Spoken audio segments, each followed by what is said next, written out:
Salam, salam sejahtera buat kita semua. Kita berjumpa kembali di dalam renungan pagi.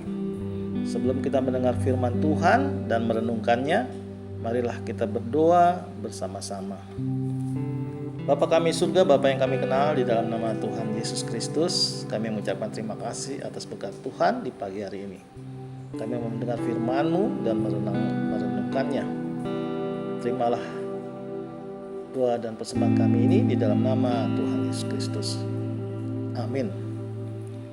Saudara-saudaraku yang terkasih, renungan pagi hari ini diambil dari kitab Injil Markus pasal 14 ayat 22 dengan tema perjamuan kudus.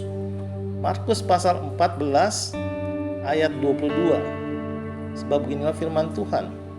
Dan ketika Yesus dan murid-muridnya sedang makan, Yesus mengambil roti, mengucap berkat, memecah-mecahkannya, lalu memberikannya kepada mereka dan berkata, "Ambillah, inilah tubuhku." Demikianlah pembacaan firman Tuhan. Saudara yang terkasih, di dalam nama Tuhan Yesus Kristus, nats firman Tuhan tentang perjamuan Paskah atau perjamuan kudus yang diselenggarakan Yesus bersama murid-muridnya menjelang ia disalibkan. Di dalam perjamuan Paskah pada malam itu, Yesus memberikan warna baru atau makna baru terhadap arti makan Paskah dengan menunjukkan kepada murid-muridnya bahwa dialah yang menjadi anak domba Allah. Juga ia seperti anak domba yang dipersembahkan di waktu malam tatkala bangsa Israel hendak keluar dari Mesir. Roti Paskah itu melambangkan tubuhnya yang diserahkan, demikian juga anggur yang mereka minum melambangkan darahnya yang tercurah sebagai meterai perjanjian dan pendamaian Tuhan dengan manusia.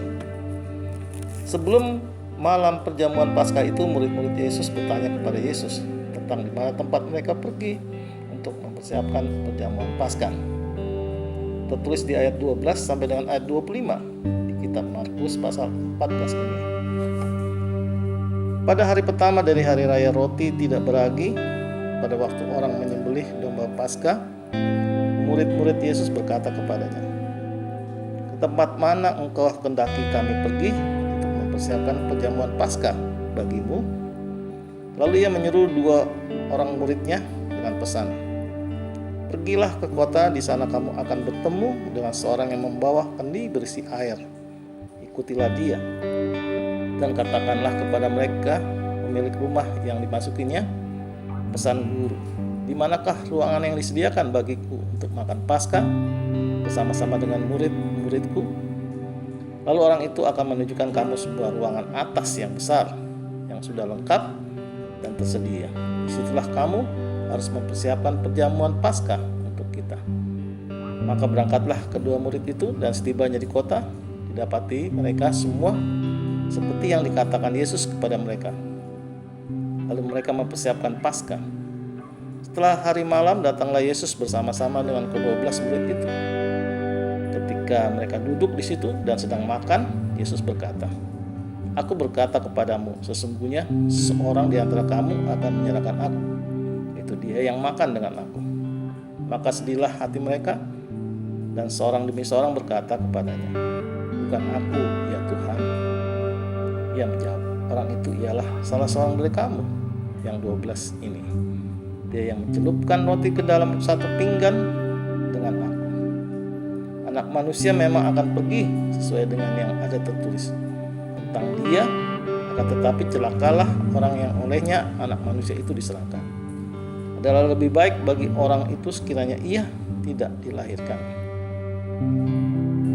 Dan ketika Yesus dan murid-muridnya sedang makan, Yesus mengambil roti, mengucap berkat, memecah-mecahkannya, lalu memberikannya kepada mereka dan berkata, "Ambillah, inilah tubuhku." Sesudah itu ia mengambil cawan, mengucap syukur, lalu memberikannya kepada mereka, dan mereka semuanya minum dari cawan itu. Dan ia berkata kepada mereka, "Inilah darah perjanjian yang ditumpahkan bagi banyak orang. Aku berkata kepadamu, sesungguhnya aku tidak akan minum lagi hasil pokok anggur sampai pada hari aku meminumnya, yaitu yang baru dalam kerajaan Allah." Demikianlah pembacaannya. Saudaraku, di pagi hari ini, marilah kita menerima perjamuan kudus atau perjamuan Paskah yang akan kita ingat sebagai pengorbanan Tuhan Yesus di kayu salib di Bukit Golgota untuk keampunan dosa-dosa kita. Amin. Tuhan Yesus memberkati. Kita tutup renungan pagi hari ini dengan berdoa. Terima kasih Tuhan atas firman-Mu di pagi hari ini. Kami sudah mendengar firman-Mu ya Tuhan, dan agar kami dapat melaksanakannya di dalam kehidupan kami. Kami percayakan hidup kami di dalam tangan pengasihan Tuhan. Pada kesempatan ini juga kami berdoa kepada saudara-saudara kami yang tidak mampu, yang kesulitan, yang kesusahan, yang sedang sakit dan mengalami sakit penyakit. Sembuhkanlah mereka.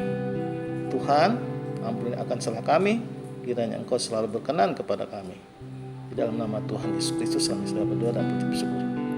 Amin. Saudara-saudara yang kekasih, kami percaya renungan pagi hari ini menjadi sumber berkat dan sumber kasih untuk kita. Shalom.